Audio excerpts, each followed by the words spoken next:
கிறிஸ்துக்குள் அன்பான hope TV நேயர்களே, மீண்டுமாக தொலைக்காட்சியின் வாயிலாக உங்களை சந்திப்பதிலே நான் மிக்க மகிழ்ச்சி அடைகிறேன்.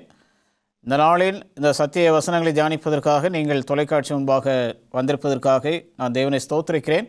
கண்களை மூடி ஜெபம் செய்து நாம் தியானத்திற்குள்ளாக கடந்து செல்வோம். இரக்கமுள்ள ஆண்டவரே, மீண்டுமாக இந்த நாளிலும் தேவனுடைய செய்தியை நாங்கள் தியானிப்பதற்காக உடைய சமூகத்தில் வந்திருக்கிறோம். பாவிலாக எங்கள் மேல் தேவன் கிருபை அருந்து ஆண்டவரே, நீர் பேசக்கூடிய வார்த்தைகள் நாங்கள் கேட்பதற்கு எங்களுடைய செவிகளை ஆயத்தப்படுத்தி தாரும். பரிசுத்தாவினால் நிரப்பும். உடைய வார்த்தைகளை புரிந்து கொள்ள பரலோகத்தின் ஞானத்தை கொடுத்து உடைய வார்த்தைகள் எங்களுடைய வாழ்க்கைக்கு ஆசீர்வாதமாக இருக்க ஆண்டவர் உதவி செய்யும்படியாய் இயேசு நாமத்தில் பிதாவே, ஆமென். கிறிஸ்துக்குள் அன்பான தேவனுடைய பிள்ளைகளே, விசுவாசத்தினால் நீதிமானாக்கப்படுதல் என்ற தலைப்பின் கீழாக நாம் சத்திய வசனங்களை தியானிக்க இருக்கிறோம். ரோமர் நிருபத்தின் அடிப்படை கருத்து விசுவாசத்தினால் நீதிமானாக்கப்படுதல். விசுவாசத்தினால் ரட்சிக்கப்படுகிறோம், விசுவாசித்தால் நீதிமானாக்கப்படுதலும் நமக்கு கிடைக்கிறது என்பதை ரோமர் நிருபத்தின் மூலமாக நாம் பார்க்க முடியும். நியாயப்பிரமாணத்தை மீறுகிற ஒருவர் நீதிபதிக்கு முன்பாக கொண்டு வரப்படுகிறான், தண்டிக்கப்படுகிறான், தண்டனை கொடுக்கப்படுகிறது. ஆனால் அந்த பாவிக்கு பதிலாக இன்னொரு பதிலாளி வந்து என்ன செய்கிறார்? அந்த பாவினுடைய பாவத்தை தான் ஏற்றுக்கொள்கிறார். தான் ஏற்றுக்கொள்கிறார். அந்த பாவிக்கு வரக்கூடிய தண்டனை அந்த பதிலாளியாக வரக்கூடிய நபருக்கு அந்த தண்டனை கொடுக்கப்படுகிறது. அவர் அந்த தண்டனை ஏற்றுக்கொண்டு பாவம் செய்த நபரை தண்டனைக்குரிய நபராக மாற்றாமல் அவர் தண்டனை இல்லாமல் கிறிஸ்துவை ஏற்றுக்கொண்டு நீதிமானாக எண்ணப்படுகிறான். நியாய சங்கத்துக்கு முன்பாக நிற்காதபடி அவர் என்ன செய்கிறார் என்றால் அவனை விடுவிக்கிறார் அந்த பாவத்திலிருந்து. அந்த பதிலாளி இயேசு கிறிஸ்து தான். அந்த பாவம் செய்தவன் நீதிபதிக்கு முன்பாக நிற்காமல் அவனுக்கு பதிலாக அவனுடைய பாவத்தை யார் ஒருவர் ஏற்றுக்கொள்கிறாரோ அவர் நீதிபதிக்கு முன்பாக நிற்கிறார். அப்படி என்றால் உலகம் அனைத்திலும் இருக்கக்கூடிய எல்லா மக்களுடைய பாவத்தை சுமந்து தேவன் பிதாவுக்கு முன்பாக நிற்கிறார். அப்படியானால் அவர் நம்முடைய பாவத்தை தன்மேல் சுமந்து நான் பாவி என்று நமக்காக பிதாவினிடத்தில் நிற்கிறார். பிதா கொடுக்கக்கூடிய தண்டனையை அவர் நமக்காக ஏற்றுக்கொண்டு கல்வாரி சிலுவையிலே மரிப்பதற்கு அவர் ஆயத்தமாக இருக்கிறார். அந்த பதிலாகிய கிறிஸ்து கல்வாரி சிலுவையில் மரிக்கவில்லை என்றால் இன்றைக்கு உங்களுக்கு எனக்கு ரட்சிப்பு இல்லை, நீங்களும் நானும் நீதிமானாகுவதற்கு வாய்ப்பு இல்லாமல் போயிருந்திருக்கோம். ரட்சிப்பின் திட்டத்தில் நாம் ஒவ்வொருவரும் குற்றவாளிகள். ஆனால் இயேசு கிறிஸ்து நமக்காக பதிலாளியாக அவர் மரித்ததினாலே, அந்த பாவத்தை அவர் செய்ததினால குற்றம் செய்யாத ஒருவர் நம்முடைய குற்றத்தை தன்மேல் சுமந்து கொண்டு ஒரு குற்றவாளியாக நீதிபதி முன்பாக அவர் நின்று விசாரிக்கப்படுகிறார். நம் நீதிக்கு பதிலாக அவருடைய நீதி ஏற்றுக்கொள்ளப்படுகிறது. நம் கிரியைகளால் அல்ல, இயேசுவின் நீதியை விசுவாசத்தோடு ஏற்றுக்கொள்வதால் தேவனுக்கும் நீதிமான்களாக எண்ணப்படுகிறோம். ரோமர் எழுதிய நிருபம் 3 அதிகாரம் 28வது வசனத்தில் அப்போஸ்தலனாகிய பவுல் இப்படியா சொல்லுகிறார்: ஆதலால் மனுஷன் நியாயப்பிரமாணத்தின் கிரியைகள் இல்லாமல் விசுவாசத்தினாலேயே நீதிமான்களாக்கப்படுகிறார்கள் என்று தீர்க்கிறோம் என்று பவுலார் சொல்லுகிறார். அப்படின்றால் விசுவாசத்தினால் மாத்திரமே ஒருவன் நீதிமானாக முடியுமே தவிர நியாயப்பிரமாணத்தை கைக்கொள்வதனால் எந்த மனிதனும் நீதிமானாக முடியாது என்பதை தெளிவாக அப்போஸ்தலனாகிய பவுல் சொல்லுகிறார். முதலாவது காரியம், நியாயப்பிரமாணத்தின் கிரியைகளும் தேவனுடைய நீதியும். ரோமர் 3 அதிகாரம் 20வது வசனத்தில் இப்படி இருக்க பாவத்தை அறிகிற அறிவு நியாயப்பிரமாணத்தினால் வருகிறபடியால் எந்த மனுஷனும் நியாயப்பிரமாணத்தின் கிரியைகளினாலே தேவனுக்கு முன்பாக நீதிமானாக்கப்படுவதில்லை. அப்படின்னால் நியாயப்பிரமாணத்தினால் ஒருவேளை அறிவு கிடைத்ததானாலும், பாவத்தை குறித்த அறிவு நமக்கு கிடைத்தாலும், அந்த நியாயப்பிரமாணத்தின் மூலமாக எந்த ஒரு பாவியும் நீதிமானாக முடியாது. தன்னில் தானும் தன்னை நீதிமான் என்று சொல்லிக்கொள்ளவும் முடியாது. காரணம், நான் தேவனிடத்தில் விசுவாசம் வைத்து நான் ஏற்றுக்கொண்ட அந்த இயேசு கிறிஸ்துவின் மேல் அந்த விசுவாசத்தை வைத்து அந்த விசுவாசத்தின் படி நான் கற்பனைகளை கைக்கொள்ளும் பொழுது நான் நீதிமானாக எண்ணப்படுகிறேன் என்பதில் சந்தேகமில்லை. நியாயப்பிரமாணம் என்றால் ஒழுக்க பிரமாணம் என்று பொருள். இவை வேதத்தில் முதல் 5 புத்தகங்களே தெளிவாக நமக்கு நாம் காண முடியும். நியாயப்பிரமாணத்துக்கு கீழ்ப்பட்டிருப்பது என்றால் அதன் அதிகாரத்துக்கு கீழ்ப்பட்டிருப்பதாகும்.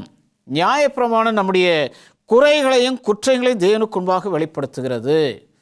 நியாயப்பிரமாணம் ஒரு கண்ணாடி போன்றது. இப்பொழுது நான் வெளியில் காலையில் செல்கிறேன், மீண்டும் மாலையில் திரும்ப வருகிறேன். இந்த காலை முதல் மாலை வரைக்கும் நான் ஏதாவது ஒரு கற்பனையை நான் மீறி இருக்கலாம், பொய் சொல்லியிருக்கலாம், அல்லது திருடி இருக்கலாம், அல்லது வேறு காரியங்களை செய்திருக்கலாம். எது செய்தாலும் மீண்டும் மாலையில் வீடு திரும்பும் பொழுது இந்த நியாயப்பிரமாணம் என்கிற இந்த கண்ணாடிக்கு முன்பாக நான் நிற்கும் பொழுது இந்த நியாயப்பிரமாணம் நான் இந்த நாளில் என்ன பாவங்களை செய்திருக்கிறேன் என்ற காரியத்தை அந்த நியாயப்பிரமாணம் என்கிற கண்ணாடி எனக்கு சுட்டி காட்டுகிறது. அப்படி சுட்டி காட்டும் பொழுது நான் அந்த பாவத்திலிருந்து விடுதலை ஆவது தான் ஆண்டவர் எனக்கு நியமித்திருக்கிற கட்டளை. அந்த பாவத்திலிருந்து நான் அறிக்கை செய்து மீண்டும் அதை செய்யாதிருப்பது தான் ஆண்டவர் என்னிடத்தில் எதிர்பார்க்கக்கூடிய ஒரு காரியம். நியாயப்பிரமாணத்தால் குற்றத்தை நீக்க முடியாது. அந்த குற்றத்திலிருந்து நீக்குகிற நபரை நோக்கி நியாயப்பிரமாணம் என்ன செய்கிறால்? பாவியை ஓட செய்கிறது. யூத நியாயப்பிரமாணத்தால் யூதர்களை ரட்சிக்க முடியாது. அதேபோல சடங்காச்சார நியாயப்பிரமாணமும் ஒரு மனிதனை ரட்சிக்காது. தேவன் நமக்கு கொடுத்திருக்குள்ள ஒழுக்க பிரமாணம், அந்த 10 கற்பனைகள், அது கிறிஸ்துவனிடத்தில் நம்மை ஓட செய்கிறதை தவிர அது நம்மை ரட்சிக்கவோ அதை நம்மை நீதிமானாக்கவோ நியாயப்பிரமாணத்துக்கு எந்த அதிகாரமும் கொடுக்கப்படவில்லை. அந்த நியாயப்பிரமாணத்தை கொடுக்கிறவராகிய இயேசு கிறிஸ்துவினால் மாத்திரமே ரட்சிப்பையும் நீதியையும் நமக்கு கொடுக்க முடியும். அதே போல இந்த நியாயப்பிரமாணத்தினாலும் நம்மை ரட்சிக்க முடியாது. பாவியை ரட்சிப்பது ஒழுக்க பிரமாணத்தின் வேலை அல்ல. தேவனுடைய குணத்தை வெளிப்படுத்தக்கூடியது நியாயப்பிரமாணத்தினுடைய வேலையாக இருக்கிறது. ஒழுக்க பிரமாணம், சடங்காச்சார பிரமாணம், சமூக பிரமாணங்கள் என ஏதாவது ஒன்றையோ அனைத்தையுமோ கைக்கொள்வதால் தேவனுடைய பார்வையில் நாம் நீதிமானாக முடியாது, அல்லது நமக்கு நாமே ரட்சிப்பை தேடிக்கொள்ளவும் முடியாது. நம்மை கிறிஸ்துவிடம் அழைத்து செல்வதுதான் நியாயப்பிரமாணத்தின் வேலை. கலாத்தியருக்கு எழுதின நிருபம் 3:24 நியாயப்பிரமாணம் நம்மை கிறிஸ்துவிடத்திற்கு வழிநடத்தக்கூடிய உபாதியாய் இருக்கிறது என்று அப்போஸ்தலனாகிய பவுல் சொல்லுகிறார். அப்படின்றால் கற்பனை என்ன செய்கிறது என்றால் கிறிஸ்துவிடத்திற்கு கொண்டு செல்கிறது. கிறிஸ்துவிடத்திற்கு நான் செல்லும் பொழுது என்னுடைய பாவத்தை உள்ளத்தின் ஆழத்திலிருந்து நான் அவரிடத்தில் அறிக்கை செய்கிறேன். ஆண்டவர் என்னுடைய விசுவாசத்தை கொண்டு என்ன செய்கிறார் என்றால் அவருடைய கிருபையினாலே என்னை ரட்சிப்பின் பாதையிலே நடத்துகிறார், ரட்சிப்பை எனக்கு கொடுக்கிறார், பாவத்திலிருந்து என்னை விடுதலையாக்குகிறார். அப்படியானால் நான் செய்ய வேண்டியது என்னவென்றால் கிறிஸ்துவிடம் நான் செல்ல வேண்டும். பாவம் செய்யும்போது அந்த கிறிஸ்துவிடம் செல்வதற்கு உதவியாக இருக்கக்கூடியது நியாயப்பிரமாணமே தவிர இந்த நியாயப்பிரமாணத்தால் எந்த ஒரு மனிதனுக்கும் ரட்சிப்பும் நீதிமானாகவும் முடியாது என்பதை தெளிவாக பவுலார் சொல்லுகிறார். ரோமர் 3:21 பவுலார் இப்படி எழுதுகிறார், இப்படி இருக்க நியாயப்பிரமாணம் இல்லாமல் தேவ நீதி வெளியாக்கப்பட்டிருக்கிறது, அதை குறித்து நியாயப்பிரமாணம் தீர்க்க தரிசனங்களும் சாட்சியிடுகிறது என்று பவுலார் சொல்லுகிறார். அப்படின்றால் தேவ நீதி வெளிப்படுத்தப்பட்டிருக்கிறது. எதனால் என்றால் நியாயப்பிரமாணம் இல்லாமல். அதை குறித்து நியாயப்பிரமாணம் தீர்க்க தரிசனங்களும் சாட்சியாக இருக்கிறது. ஏனென்றால் தேவனாகிய கர்த்தர் சொல்லுகிறார், நியாயப்பிரமாணத்தை கைக்கொள்வதனால் எந்த ஒரு மனிதனும் நீதிமானாக முடியாது, எந்த ஒரு மனிதனும் தன்னில் தானே ரட்சிப்பை பெற்றுக்கொள்ள முடியாது என்பதை அங்கே வேத வசனங்களில் நாம் பார்க்கிறோம். தேவ நீதி என்றால் இது தேவனிடமிருந்து வரக்கூடிய ஒரு நீதி, தேவன் வழங்குகிற நீதி, அவர் ஏற்றுக்கொள்ளக்கூடிய ஒரு நீதியாக இருக்கிறது. அதைத்தான் தேவ நீதி என்று சொல்லப்படுகிறது. செலக்டட் மெசேஜஸ் வால்யூம் 1 பக்கம் 367 அம்மையார் இப்படியாக எழுதுகிறாங்க, நியாயப்பிரமாணத்துக்கு கீழ்ப்படுவதே நீதியாகும். நியாயப்பிரமாணம் நீதி கோருகிறது. எனவே பாவி நியாயப்பிரமாணத்தின்படி செய்தாக வேண்டும். ஆனால் அதை செய்கிற திராணி அவனிடம் இல்லை. விசுவாசத்தினால் மட்டுமே அவன் நீதியை பெற முடியும். விசுவாசத்தோடு கிறிஸ்துவின் புண்ணியங்கள் மூலம் அவன் தேவனுக்குள் வருகிறான். ஆண்டவர் தம் குமாரனின் புண்ணியங்களை பாவியின் கணக்கில் எண்ணுகிறார். மனிதனின் தோல்விக்கு பதிலாக கிறிஸ்துவின் நீதி ஏற்றுக்கொள்ளப்படுகிறது. மனம் திரும்பி விசுவாசிக்கிற ஆத்மாவை அவர் ஏற்றுக்கொண்டு மன்னித்து என்ன செய்கிறார் என்றால் நீதிமானாக்குகிறார். அவன் நீதிமானாக வாழ்ந்தது போல நடத்துகிறார். தம் குமாரனை நேசிப்பது போல அவனையும் நேசிக்கிறார் என்று அம்மையார் எழுதுகிறாங்க. அப்படினால் நான் எவ்வளவு பெரிய பாவம் செய்திருந்தாலும் என்னுடைய பாவத்தை அவர் ஏற்றுக்கொண்டு அவர் நீதிமானாய் விளங்குகிற இடத்துல என்னை நீதிமானாக விளக்கி அவர் இரட்சகராக இருக்கிறார். அந்த ரட்சிப்பை எனக்கு கொடுக்கிறார். நான் பாவம் செய்யாதவனாக தேவன் எண்ணுகிறார். ஏனென்றால் நான் செய்த எல்லா பாவத்தையும் அவர் தன்மேல் ஏற்றுக்கொண்டிருக்கிறதுனாலே அவர் என்னை நீதிமானாக காண்கிறார். இரண்டாவது காரியம், அவருடைய கிருபையினாலே கிறிஸ்துவின் நீதி எனப்படுகிறது. ரோமர் 3:24 வாசிக்கிறோம், இலவசமாயினுடைய கிருபையினாலே கிறிஸ்து இயேசுவிலுள்ள மீட்பை கொண்டு நீதிமான்களாக்கப்படுகிறார்கள்.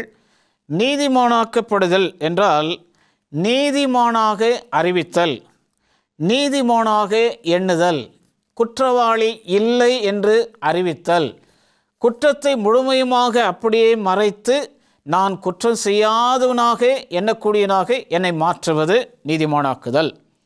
நீதிக்கும் நீதிமானாக்கப்படுதலுக்கும் நெருங்கிய தொடர்பு இருக்கிறது. இது தேவனுடைய கிருபையால் மாத்திரமே சாத்தியமாகிறது. கிருபை என்பது ஒரு சலுகை.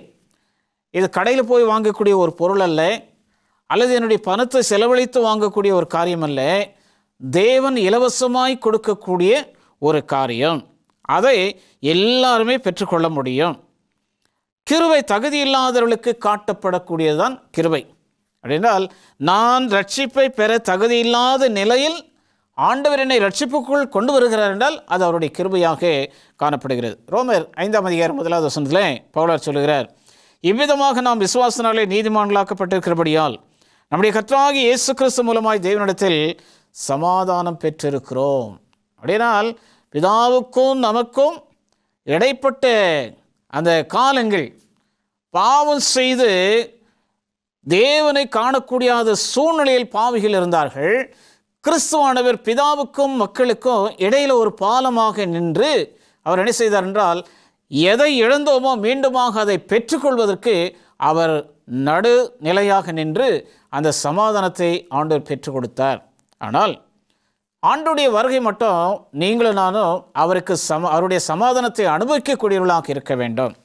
அப்படிப்பட்ட ஒரு ஸ்லாக்கியத்தை ஆண்டவர் உங்களுக்கும் எனக்கும் கொடுக்கக்கூடியவராக இருக்கிறார். ரோமர் 3:25-26 பவுலர் சொல்லுகிறார், தேவன் பொறுமையாயிருந்த முற்காலத்தில் நடந்த பாவங்களை தாம் பொறுத்து கொண்டதை குறித்து தம்முடைய நீதி காண்பிக்கும் பொருட்டாகவும் தாம் நீதியுள்ளவரும் இயேசுவினிடத்தில் விசுவாசமாய் இருக்கிறவனை நீதிமானாக்குவருமாய் விளங்கும்படி இக்காலத்திலே தமது நீதியை காண்பிக்கும் பொருட்டாகவும் கிறிஸ்து இயேசுவினுடைய இரத்தத்தை பற்றும் விசுவாசனாலே பலிக்கும் கிருபாதார பலியாக அவரையே ஏற்படுத்தினார். அந்த இரட்சகராக இயேசு கிறிஸ்து இந்த உலகத்தில் வந்து நீங்களும் நானும் செய்த பாவத்தை தன்மேல் ஏற்றுக்கொண்டு அந்த கல்வாரி சிலுவையில் அந்த பாவத்தை சுமந்து அந்த சிலுவையில் அவர் மரித்திராவிட்டால், தன்னுடைய இரத்தத்தை சிந்திராவிட்டால் உங்களுக்கு எனக்கும் பாவம் இல்லை. ஆனால் அவர் அதை சுமந்து அந்த கல்வாரி சிலுவையில் மரித்து தம்முடைய இரத்தத்தை சிந்தினதினாலே உங்களுடைய பாவங்களும் என்னுடைய பாவங்களும் கழுவப்பட்டு நீங்களும் நானும் ரட்சிக்கப்பட்டு நீதிமான்களாக எண்ணப்பட்டிருக்கிறோம் என்பதை பவுலார் வசனங்களின் மூலமாக நமக்கு வெளிப்படுத்துகிறார். கிருபாதார பலி என்கிற வார்த்தை மனிதர்கள் நீதிமான்களாக்கப்படுவதையும் கிறிஸ்துவின் மூலம் கிடைக்கிற மீட்பையும் சுட்டி காட்டுகிறது. இயேசு தம் சிலுவை மரணத்தினால் ரட்சிப்புக்கான வழிவகைகளை உண்டு பண்ணினார். கிருபாதார பலியை செலுத்தினால் நம் ரட்சிப்புக்கு தேவையான அனைத்தையும் தேவன் செய்துவிட்டார். ஆகவே ஒரு முறை அவர் பாவத்தை சுமந்து அந்த சிலுவையில் அதை ஏற்றுக்கொண்டு அவர் மரித்தார், உயிர்த்தார். பரலோகத்தில் உங்களுக்காக எனக்காகவும் பிதாவினிடத்தில் பரிந்து பேசி கொண்டிருக்கிறார். அவர் எப்பொழுதும் உயிரோடு இருக்கிறவர் ஆனபடியினாலே அந்த உயிருள்ள தேவன் கிறிஸ்துக்குள் மரித்தவர்களையும் தம்மோடு கூட எழுந்திருக்க செய்து அந்த முழு ரட்சிப்பை கொடுத்து பரலோக ராஜ்யத்தில் வாழக்கூடிய ஒரு ஸ்லாக்கியத்தை ஆண்டவர் உங்களுக்கு எனக்கும் கொடுப்பதற்கு வாக்குத்தத்தம் பண்ணியிருக்கிறார். ரோமர் 3:27 பவுலர் இப்படியாக எழுதுகிறார், இப்படி இருக்க மேன்மை பாராட்டல் எங்கே? அது நீக்கப்பட்டதே எந்த பிரமாணத்தினாலே? கிரியை பிரமாணத்தினாலேயா அல்ல விசுவாச பிரமாணத்தினாலேயே அது உண்டானது. கிரியை செய்கிற பிரமாணத்தினால் அல்ல. கிரியை செய்கிற அந்த நியாயப்பிரமாணத்தை கொண்டு எந்த ஒரு மனிதனும் ரட்சிப்புக்கு வர முடியாது, எந்த ஒரு மனிதனும் நீதிமானாக முடியாது. ஆனால் விசுவாசத்தை கொண்டு ரட்சிப்பை பெற்ற மனிதன் நியாயப்பிரமாணத்துக்கு கீழ்ப்பட்டு இருக்கக்கூடியவனாக இருக்கிறான். தேவனுடைய நீதியானது ஒவ்வொரு மனிதனுக்கும் அது யாராக இருந்தாலும் சரி, எந்த ஜாதியிலாக இருந்தாலும் சரி, எந்த இனத்தவராக இருந்தாலும் சரி, அவன் வெள்ளையனானாலும் சரி, கருப்பனானாலும் சரி, எந்த நிறத்தில் இருந்தாலும் சரி, எல்லாருக்குமே அந்த நீதி கிடைக்கும். ஆனால் தேவன் மேல் விசுவாசம் வைத்திருக்கக்கூடிய பிள்ளைகளுக்கு மாத்திரமே அது கிடைக்கும். நம் கிரியைகளாலோ, நாம் செய்கிற புண்ணியங்களாலோ, அல்லது நாம் செய்கிற தான தர்மங்களாலோ இந்த ரட்சிப்பும் நீதியும் நமக்கு கிடைக்காது.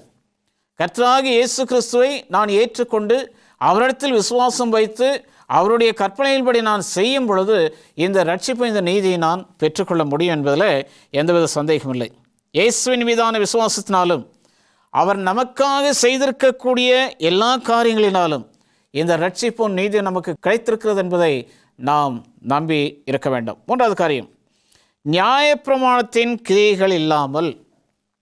ரோமர் 3:28 பவுலர் எழுதுகிறார், ஆதலால் மனுஷன் நியாயப்பிரமாணத்தின் கிரியைகள் இல்லாமல் விசுவாசத்தினாலே நீதிமான்களாக்கப்படுகிறார் என்று தீர்க்கிறோம். என்றால் நியாயப்பிரமாணத்தை நான் கைக்கொள்வதால் அல்லது உள்ளதை உள்ளபடி நான் செய்கிறதுனால் எனக்கு ரட்சிப்பல்ல. அப்போஸ்தலனாகிய பவுலும் சவுலாக இருக்கும் பொழுது நியாயப்பிரமாணத்தை உள்ளதை உள்ளபடி கை கொண்டிருந்தார். ஆனால் கிறிஸ்தவர்கள் என்றால் அவருக்கு பிடிக்காது. அந்த கிறிஸ்தவர்களை துன்புறுத்தி கொலை செய்து நீதிமன்றங்களுக்கு முன்பாக நிறுத்தி சிறைச்சாலையில் அடைத்து அநேக துன்பங்களை கொடுத்து கொண்டு வந்தான்.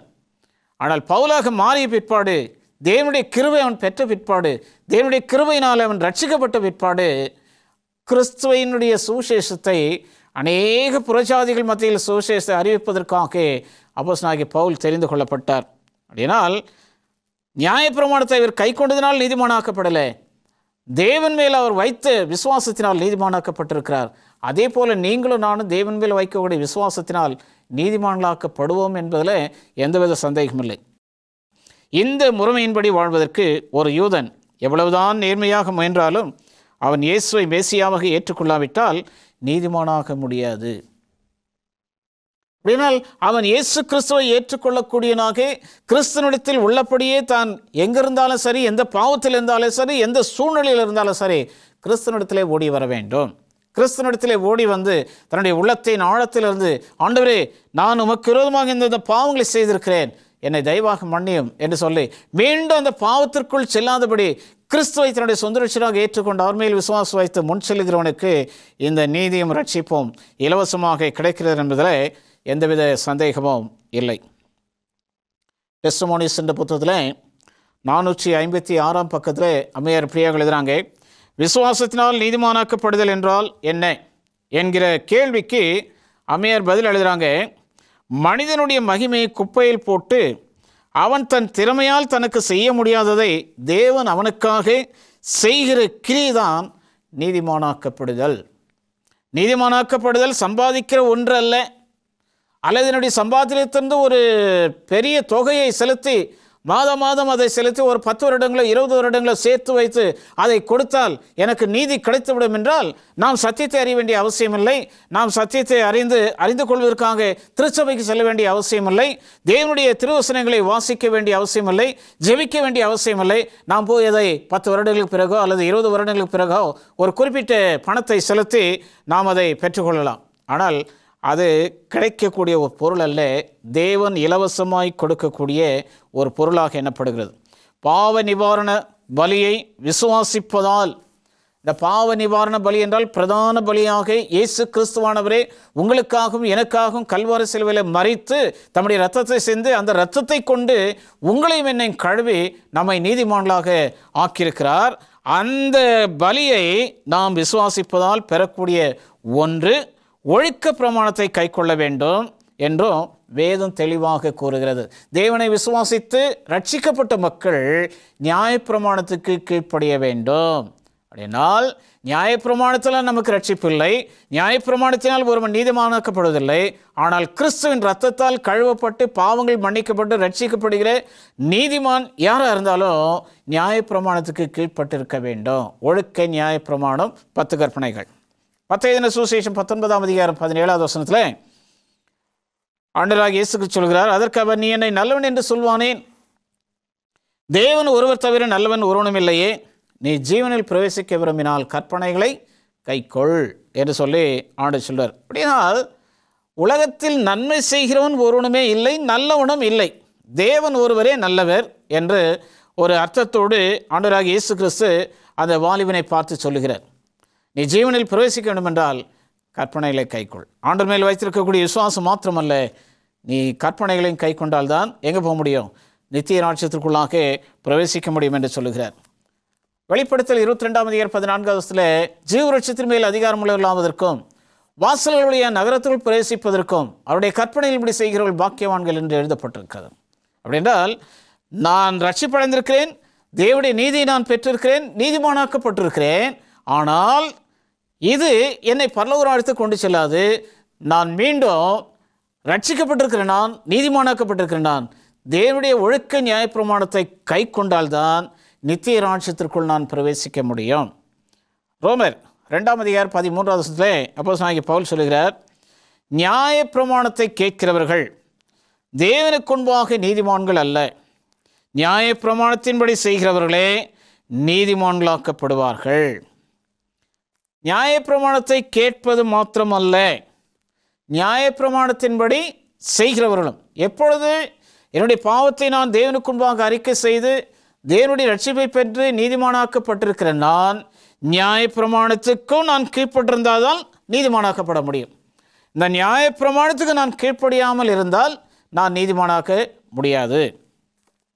வெளிப்படுத்தல் 14:12 ஆண்டவராகிய தேவன் யோவான் மூலமாக சொல்லக்கூடிய காரியங்கள் தேவனுடைய கற்பனைகளையும் இயேசு மேல் விசுவாசம் காத்துக்கொள்வர்களாக பரிசுத்தவான்களுடைய பொறுமை இதிலே விளங்கும். அப்படின்னால் கற்பனைகளை கை கொள்வதிலே விளங்கும். அந்த 3 தூதர்களின் தூதில் தேவனுடைய கற்பனைகள் அடங்கியிருக்கிறது. அதில் முக்கியமாக ஓய்வு நாளின் கற்பனையும் அடங்கியிருக்கிறது, விக்கிரகாராதனை கற்பனையும் அடங்கியிருக்கிறது. அதாவது நான் நித்திய காலமாக எரிகிற அக்கினியில் போய் சேர்வதற்கு அதற்கு ஆயத்தமாகி கொண்டிருக்கிறேனா, அல்லது அவைகளை விட்டு இந்த தண்டனை நான் எப்படி அனுபவிப்பேன், நான் நித்திய ஜீவ காலமாய் வாழ வேண்டும் என்று நான் விரும்பினால் என்னுடைய வாழ்க்கையை தேவனுக்கு ஒப்பு கொடுத்து அவர் எனக்கு கொடுக்கப்பட்டிருக்கிற இந்த நியாயப்பிரமாணத்துக்கு கீழ்ப்படிந்து நடப்பேனானால் நான் அந்த நித்திய காலத்தில் சேர முடியும். இந்த கடைசி காலத்தில் இப்படிப்பட்ட சோதனைகள் வரும்போது பொறுமையோடு காத்திருக்கக்கூடியவர்கள் தேவனுடைய கற்பனைகளும் அவர் மேலே உள்ள விசுவாசத்தையும் காத்து கொள்ளக்கூடியவர்களாக இருப்பார்கள். அதில் எந்தவித சந்தேகமும் இல்லை. விசுவாசத்தினால் நீதிமானாக்கப்பட்டவர்கள் தேவனுடைய கற்பனையின்படி நடப்பர். நீதிமான்களாக்கப்படாத ஒருவரால் கற்பனை கை கொள்ள முடியாது. அப்படினால் நீதிமான்களாக்கப்பட்டவர்கள் கற்பனைக்கு நிச்சயமாக அவர்களை கடைப்பிடித்து நடக்க வேண்டும். அந்த கற்பனைகளை கடைப்பிடித்து நடக்கும் பொழுதுதான் தேவனுடைய அந்த விருப்பத்தை நாம் நிறைவேற்றக்கூடியவர்களாக இருப்போம். நீதிமான்களாக்கப்பட்டவர்கள், ரட்சிக்கப்பட்டவர்கள் கற்பனைக்கு கீழ்ப்படிந்து வாழாவிட்டால் நித்திய ராஜ்யத்தை சுதந்திரிக்க முடியாது.